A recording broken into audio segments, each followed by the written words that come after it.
Guys, जय श्री श्याम। मैं तैयार हो चुकी हूँ और स्कूल के लिए मैं बैग भी टांग चुकी हूँ, आप देख सकते हैं। और इस समय मैं गेट की कुंडी लगा रही हूँ क्योंकि बिल्ली आ जाती है, आप सभी को पता है।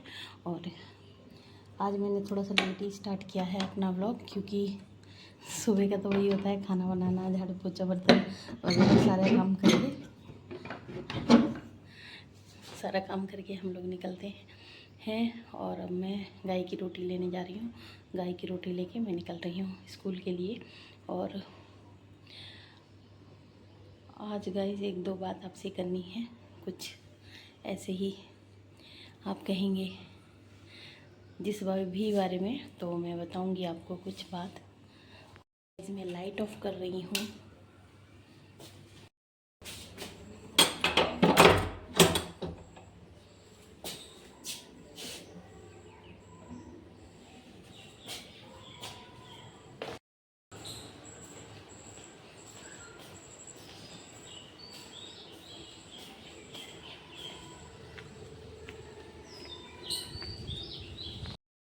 गाइज मैं स्कूल से निकल चुकी हूँ और आप देख सकते हैं बहुत तेज़ बारिश हो रही है, पर मैंने छाता लगा रखा है और काफ़ी पानी भर चुका है। पैदल जाना पड़ रहा है क्योंकि मेरे हस्बैंड चले गए मेरठ, और वैसे बारिश में पैदल ही आती जाती हूँ मैं, लेकिन बारिश में लेने आ जाते हैं तो इसलिए दिक्कत नहीं होती है। पर बारिश बहुत ज़्यादा हुई है। जब हम स्कूल अब हल्की सी हुई तो मैंने सोचा निकल जाती हूँ। पानी भी काफ़ी है, बह रहा है निकल निकल के सड़कों पर, नालों में से।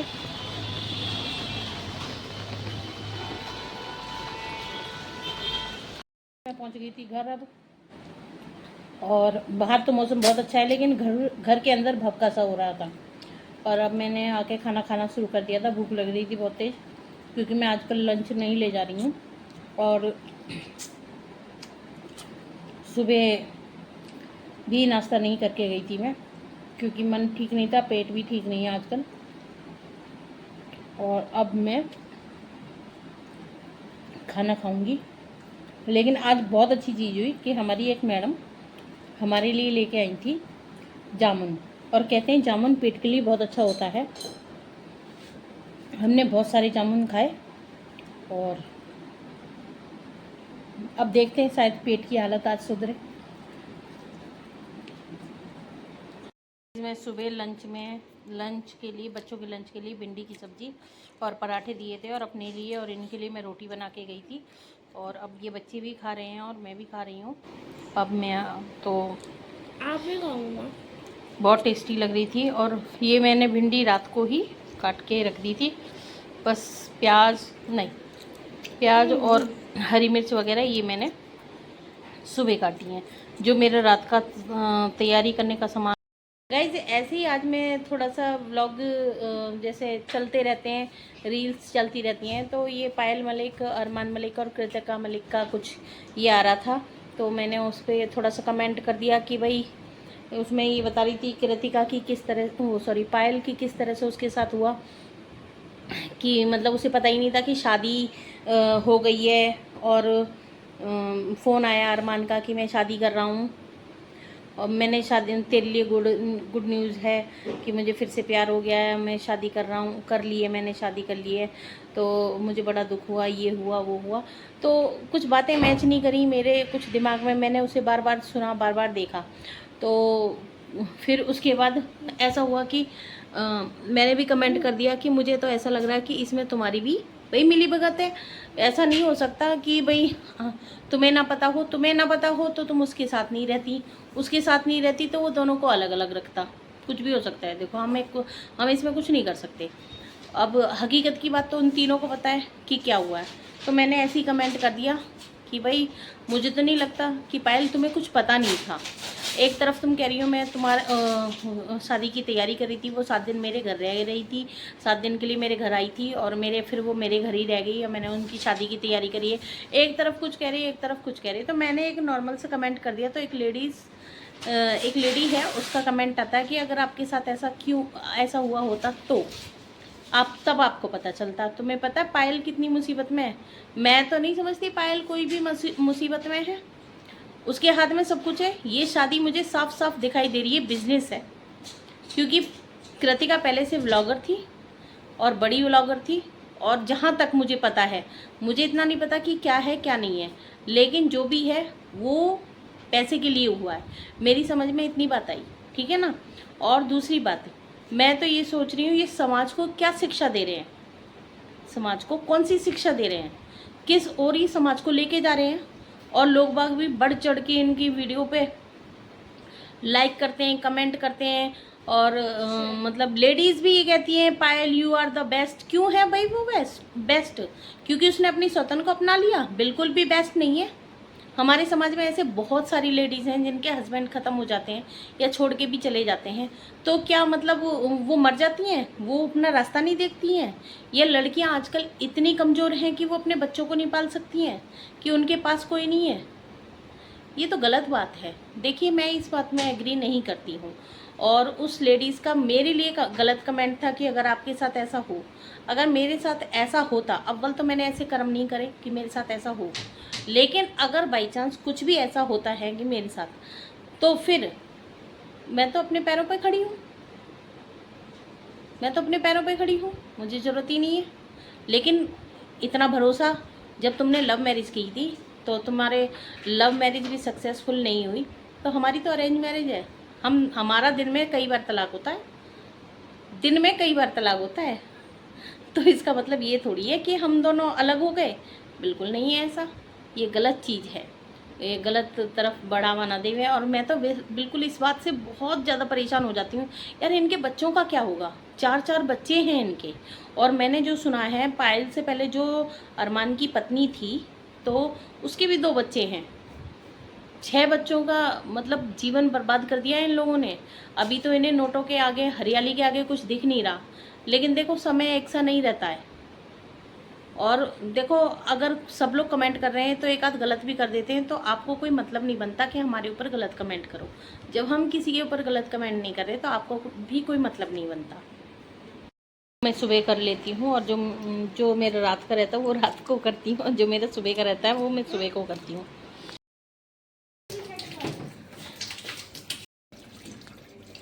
यहाँ हमने सारा काम ख़त्म कर दिया है, क्योंकि आज खाने की भी व्लॉग में नहीं बना पाई थी, क्योंकि वही काम इतना था। बर्तन भी थे और क्या बोलते हैं, आपके कपड़े भी धुले हैं मैंने, क्योंकि कल बृहस्पति है। बृहस्पति के दिन हमारे यहाँ बहुत सारा काम नहीं होता है, मैंने आप लोगों को पहले भी बता रखा है। और उसकी तैयारी मैं एक दिन पहले ही करती हूँ। और अब मैं सुबह के लिए सब्ज़ी काट के रख दूँगी। और सब्ज़ी मुझे सुबह बनानी है पेठा, लेकिन बच्चों का मन नहीं है कि पेठा बनाऊँ। एक मन कर रहा है कि पेठा कल शाम को बना लूँ, और बच्चों के लिए कल मसाले वाली पूरी कर दूँ। और दूसरा मन ये कर रहा है कि क्योंकि बच्चे पेठा शौक से नहीं खाते हैं। गाइस, मुझे एक और बात याद आ गई। सुबह जब मैं रील्स देख रही थी, तो उसी में मुझे भोले बाबा वाला वो जो हाथरस में कांड हुआ है उसका पता चला था, जो कि मुझे बहुत ही दुख हुआ उसके लिए। गाइस, सुबह मैं रील्स देख रही थी, तो उसी में मुझे पहले ये हाथरस वाले कांड के बारे में पता चला। और इसमें कोई भोले बाबा करके कोई बाबा थे, जिसका सत्संग सुनने सब लोग गए थे। और वहाँ इतनी भयानक घटना घट गई कि लोग बागों को पता भी नहीं चला। और सिर्फ एक शायद कोई पैज हो रही थी या मुहिम हो रही थी, कौन बाबा के पैर छुएगा। पहले तो बाबा की ही बात मुझे गलत लग रही है कि पैर छूने की ज़रूरत ही क्यों पड़ी।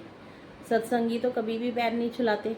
दूसरी बात, और जो लोग बाग नीचे गिर गए थे उनके ऊपर चढ़ चढ़ के जो और लोग थे, उन्होंने उनके ऊपर पैर रख रख के पैर छूने की कोशिश की है, जो फिर मैंने अखबार में भी पढ़ा था।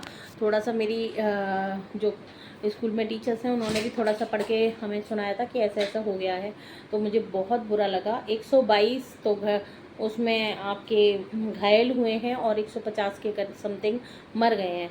और मतलब आप एक बात सोचिए कि वहाँ अगर लोग बाग ये कह रहे हैं कि वहाँ पर कि हॉस्पिटल्स में जगह नहीं मिली, सिर्फ 150 और 120 के लिए हॉस्पिटल्स में जगह नहीं मिली, ऐसे कैसे हो सके? यानी कि वहाँ पर मरने वालों की संख्या ज़्यादा है।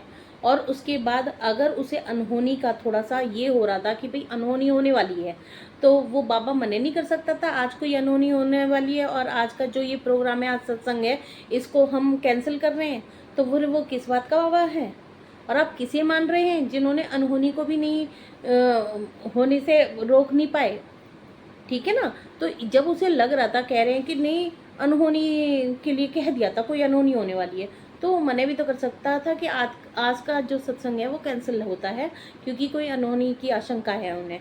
तो कितनी बड़ी अनहोनी होने से बच जाते। तो गाइस, आप सबको मैं यही कहूँगी, अपने घर में रहिए, सुरक्षित रहिए। वैसे तो घरों में भी सुरक्षित नहीं है, जब ऊपर वाले की मर्जी होती है तो वहाँ से भी सुरक्षित नहीं हो सकते। लेकिन ये है कि इतना भी क्या वो कि भाई फीस ले रहे हैं, वो एंट्री फीस अलग ले रहे हैं, आप लोग पैसे देते हैं, जब वो लोग भंडारे करते हैं और वो पूजे जा रहे हैं। कुछ बात है, लॉजिक को मिला लिया करो। आप भंडारे में आप दे सकते हैं, भंडारा करने के लिए दे सकते हैं पैसे, आप किसी की मदद कर सकते हैं, आप जानवरों के लिए चारा डलवा सकते हैं, आप पानी के लिए प्याऊ लगवा सकते हैं। कितने सारे काम हैं गाइस। और ये ले गया ना, एक साथ हज़ारों व्यक्ति चले गए होंगे, इसमें हज़ारों इंसान होंगे जो चले गए होंगे। और मुझे इतना दुख है कि बताओ, हो गई पूजा, हो गया सत्संग। आप लोगों से यही दरख्वास्त है कि प्लीज़ ऐसी जगहों पर मत जाइए। और हर साल एक बाबा आता है और फिर बाद में उसका खुलासा होता है वो कुछ उसके साथ कुछ ना कुछ गड़बड़ हुई रहती है। तो छोड़िए ना इन सब चीज़ों को। तो गाइज, आज का ब्लॉग में हम यहीं ख़त्म कर रहे हैं। और लाइक कर देना, सब्सक्राइब कर देना, कमेंट कर देना, अच्छे से कमेंट कर दिया करो, अच्छा लगता है हमें भी। और शेयर कर दिया करो। शेयर करने से कम ये तो है कि मेरी व्लॉग्स कौन कौन देख रहा है मुझे पता चलेगा। और आप लोग मेरे व्लॉग्स कहाँ से देख रहे हैं प्लीज़ ये भी बताया करिए, मुझे पता तो चलना चाहिए कि मेरे व्लॉग्स कहाँ तक पहुँच रहे हैं, कौन से शहर तक पहुँच रहे हैं। गाइस, मेरे बच्चे कह रहे हैं कि आपके 47 ही सब्सक्राइबर है, कहाँ तक पहुँचेंगे। कोई बात नहीं है, आगे तो पहुँचेंगे ही, देखते तो होंगे ही। सब्सक्राइबर ही तो 47 है, व्यूज़ तो बहुत सारे हैं। वो व्यूअर्स ही मुझे कमेंट कर दिया करें कि हम यहाँ से देख रहे हैं, जब उनका मन करे तब सब्सक्राइब कर देना। और राधे राधे, जय श्री श्याम, शुभ रात्रि।